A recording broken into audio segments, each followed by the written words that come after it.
അനിയന്ത്രിതമായ കുടിയേറ്റവും തകരുന്ന സമ്പദ് വ്യവസ്ഥയും. ലോകത്തിലെ ഏറ്റവും വികസിത വൻകരയായ യൂറോപ്പ് ഇപ്പോൾ വലിയൊരു തകർച്ചയുടെ വക്കീലാണ്. ഇന്ന് യൂറോപ്പിലേക്ക് കണ്ണോടിച്ചാൽ നമ്മൾ കാണുന്നത് പണ്ടത്തെ ആ പഴയ സ്വപ്ന ഭൂമിയല്ല.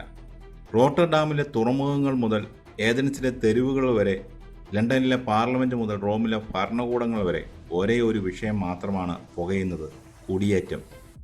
പക്ഷേ ഇതൊരു സാധാരണ കുടിയേറ്റമല്ല. യൂറോപ്പിൻ്റെ നിലനിൽപ്പിനെ തന്നെ ചോദ്യം ചെയ്യുന്ന ഒരു വൻ പ്രതിസന്ധിയായി ഇത് മാറിക്കഴിഞ്ഞു. ആളുകൾ വരുന്നു, അതിർത്തികൾ നിറഞ്ഞ് കവിയുന്നു, പക്ഷേ അവരെ ഉൾക്കൊള്ളാൻ യൂറോപ്പിന് കഴിയുന്നില്ല. എന്താണ് യൂറോപ്പിൽ യഥാർത്ഥത്തിൽ സംഭവിക്കുന്നത്? എങ്ങനെയാണ് ലോകത്തിലെ ഏറ്റവും വികസിതം എന്ന് അവകാശപ്പെടുന്ന ഈ വൻകര ഇത്രയും വലിയൊരു ചക്രവ്യൂഹത്തിൽ അകപ്പെട്ടത്? കുടിയേറ്റക്കാരെ പൂർണ്ണമായി തടഞ്ഞാൽ അവിടെ എന്ത് സംഭവിക്കും? ആദ്യം തന്നെ പുതിയ കണക്കുകളും കാഴ്ചകളും നമുക്കൊന്ന് പരിശോധിക്കാം. മെഡിറ്ററേനിയൻ കടൽ വഴി വഞ്ചികളിലും പ്ലാസ്റ്റിക് ബോട്ടുകളിലും ആയിരക്കണക്കിന് ആളുകളാണ് ദിവസവും യൂറോപ്യൻ തീരങ്ങളിലേക്ക് അടുത്തുകൊണ്ടിരിക്കുന്നത്. ഇറ്റലിയും ഗ്രീസുമാണ് ഇതിൻ്റെ പ്രധാന ഇരകൾ.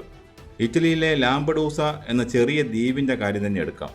ദ്വീപിലെ ആകെ ജനസംഖ്യയേക്കാൾ കൂടുതൽ കുടിയേറ്റക്കാരാണ് പല ദിവസങ്ങളിലും അവിടെ ബോട്ടുകളിൽ വന്നിറങ്ങുന്നത്. അവിടെ അവർ നിൽക്കുന്നില്ല. ഫ്രാൻസിലേക്കും ജർമ്മനിയിലേക്കും ബ്രിട്ടനിലേക്കും അവർ നീങ്ങുന്നു. നമുക്കിനി യൂറോപ്പിലെ വിവിധ രാജ്യങ്ങളിലെ കുടിയേറ്റങ്ങളെക്കുറിച്ച് നോക്കാം. ബ്രിട്ടനിലെ കാര്യം നോക്കിയാൽ ഇംഗ്ലീഷ് ചാനൽ വഴി ചെറിയ ബോട്ടുകളിൽ എത്തുന്നവരെ കണ്ട് ലണ്ടൻ സ്തംഭിച്ചിരിക്കുകയാണ്. ഹോസ്റ്റലുകളും ഹോട്ടലുകളും കുടിയേറ്റക്കാരെ പാർപ്പിക്കാൻ വേണ്ടി ഭരണകൂടം വാടകയ്ക്കെടുക്കുന്നു. കോടിക്കണക്കിന് പൗണ്ടാണ് ദിവസേന ഇതിനായി ചെലവാകുന്നത്. ഇനി ജർമ്മനിയിലെ കാര്യം നോക്കാം. ഒരു കാലത്ത് അഭയാർത്ഥികളെ ഇരുകൈയും നീട്ടി സ്വീകരിച്ച ജർമ്മനിയിൽ നിന്ന് സ്ഥിതി മാറിയിരിക്കുന്നു. പ്രാദേശിക കൗൺസിലുകൾക്ക് താമസ സൗകര്യവും ഭക്ഷണവും നൽകാൻ പണമില്ല.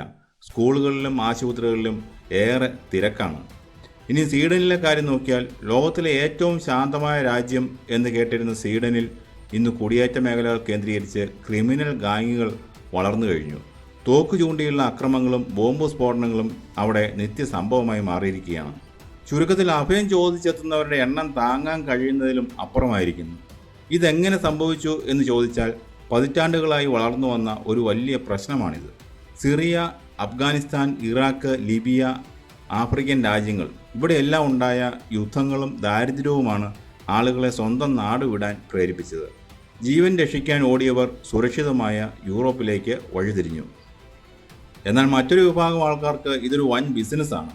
ആഫ്രിക്കയിലെയും ഏഷ്യയിലെയും പാവപ്പെട്ട മനുഷ്യരിൽ നിന്ന് ലക്ഷങ്ങൾ വാങ്ങി സുരക്ഷിതമല്ലാത്ത ബോട്ടുകൾ കയറ്റിവിടുന്ന മാഫിയകൾ ഇന്ന് തഴച്ചു വളരുകയാണ്. കുടിയേറ്റ പ്രശ്നത്തിൽ ഏറ്റവും വലിയ വില്ലൻ യൂറോപ്പിൻ്റെ സ്വന്തം നിയമങ്ങളാണ്. യൂറോപ്യൻ യൂണിയൻ്റെ ഡബ്ലിൻ റെഗുലേഷൻ അനുസരിച്ച് ഒരു അഭയാർത്ഥി ആദ്യം ഏത് യൂറോപ്യൻ രാജ്യത്താണോ കാലുകുത്തുന്നത് ആ രാജ്യം വേണം അവരുടെ അപേക്ഷ പരിശോധിക്കാൻ. ഇത് ഇറ്റലി, ഗ്രീസ് പോലുള്ള തീരദേശ രാജ്യങ്ങൾക്ക് വൻ ബാധ്യതയായിരിക്കുകയാണ്. അതിനും പുറമെ രണ്ടാം ലോക മഹായുദ്ധത്തിന് ശേഷം ഉണ്ടാക്കിയ മനുഷ്യാവകാശ നിയമങ്ങൾ കുടിയേറ്റക്കാരെ തിരിച്ചയക്കുന്നത് ബുദ്ധിമുട്ടുള്ളതാക്കുന്നു. ഒരാൾ അതിർത്തി കടന്ന് അകത്ത് കയറി അഭയം എന്ന് പറഞ്ഞാൽ പിന്നെ അയാളെ അത്ര എളുപ്പത്തിൽ നാട് കടത്താൻ കഴിയില്ല. കേസ് വർഷങ്ങളോളം നീളും. അത്രയും കാലം ഭരണകൂടം അവരെ സംരക്ഷിക്കണം. യൂറോപ്യൻ നിയമത്തിലെ ഈ വിടവുകളാണ് കുടിയേറ്റക്കാർ മുതലാക്കിയത്. അഭയാർത്ഥികളെ സഹായിക്കുന്നത് നല്ലതല്ലേ എന്ന് ചിലപ്പോൾ നിങ്ങൾക്ക് തോന്നാം. തീർച്ചയായും മാനുഷിക പരിഗണന വേണം. പക്ഷേ ഇവിടെ പ്രശ്നം അളവറ്റ രീതിയിൽ കവിഞ്ഞു എന്നതാണ്. ജനങ്ങൾ അടയ്ക്കുന്ന നികുതിപ്പണം ഉപയോഗിച്ചാണ് അഭയാർത്ഥികൾക്ക് ഭക്ഷണവും പാർപ്പിടവും നൽകുന്നത്. സ്വന്തം രാജ്യത്തെ പൗരന്മാർക്ക് ചികിത്സയോ വീടോ കിട്ടാത്തപ്പോൾ പുറത്തുനിന്ന് വന്നവർക്ക് ഇത് നൽകുന്നത് ആ നാട്ടുകാരെ ചൊടിപ്പിക്കുന്നു. യൂറോപ്യൻ ജീവിത രീതിയും പുതുതായി എത്തുന്ന തീവ്ര യാഥാസ്ഥിതിക സംസ്കാരങ്ങളും തമ്മിൽ ഒരു ഏറ്റുമുട്ടലും ഉണ്ടാകുന്നുണ്ട്. സ്ത്രീകളുടെ സ്വാതന്ത്ര്യം, ക്രമസമാധാനം, ഈ വിഷയങ്ങളിലൊക്കെ വലിയ പ്രതിസന്ധികളാണ് രൂപം കൊള്ളുന്നത്. കുടിയേറ്റം യൂറോപ്പിലെ രാഷ്ട്രീയത്തെ തന്നെ മാറ്റിമറിച്ചിരിക്കുകയാണ്. ഞങ്ങളുടെ രാജ്യം ഞങ്ങൾക്ക് തിരികെ വേണം എന്ന് പറയുന്ന തീവ്ര വലതുപക്ഷ പാർട്ടികൾ ഇന്ന് ഫ്രാൻസിലും ജർമ്മനിയിലും നെതർലൻഡ്സിലും വൻ വിജയം നേടുകയാണ്. ഇങ്ങനെ പോയാൽ നാളെ യൂറോപ്പിന് എന്ത് സംഭവിക്കും? കുടിയേറ്റക്കാരെ പൂർണ്ണമായി തടയാൻ യൂറോപ്പ് തീരുമാനിച്ചാൽ അത് സാമ്പത്തിക തകർച്ചയിലേ അവസാനിക്കൂ.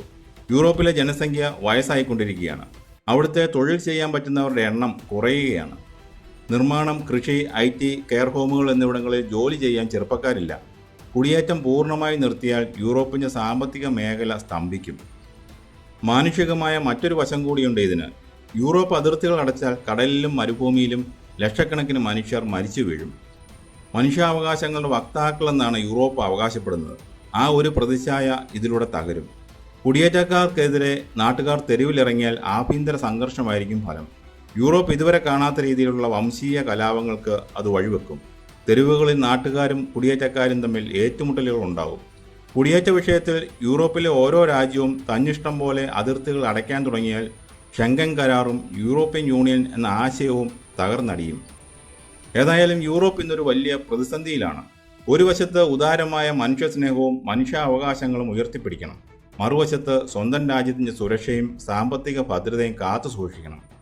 ഇതിനിടയിൽ എന്ത് ചെയ്യണമെന്നറിയാതെ നട്ടം തിരിയുകയാണ് യൂറോപ്യൻ ഭരണാധികാരികൾ. നിയമങ്ങൾ കർശനമാക്കണോ അതോ അതിർത്തികൾ പൂർണ്ണമായി തുറന്നു കൊടുക്കണോ? എത്രയൊക്കെ ശ്രമിച്ചിട്ടും ദിനംപ്രതി എത്തുന്ന ബോട്ടുകളെയും അതിർത്തി വേലികൾ ചാടിക്കടന്നെത്തുന്നവരെയും തടയാൻ അവർക്ക് കഴിയുന്നില്ല. ഒരു പോംവഴിയും കാണാതെ ഉത്തരം കിട്ടാതെ നിൽക്കുകയാണ് യൂറോപ്പ്.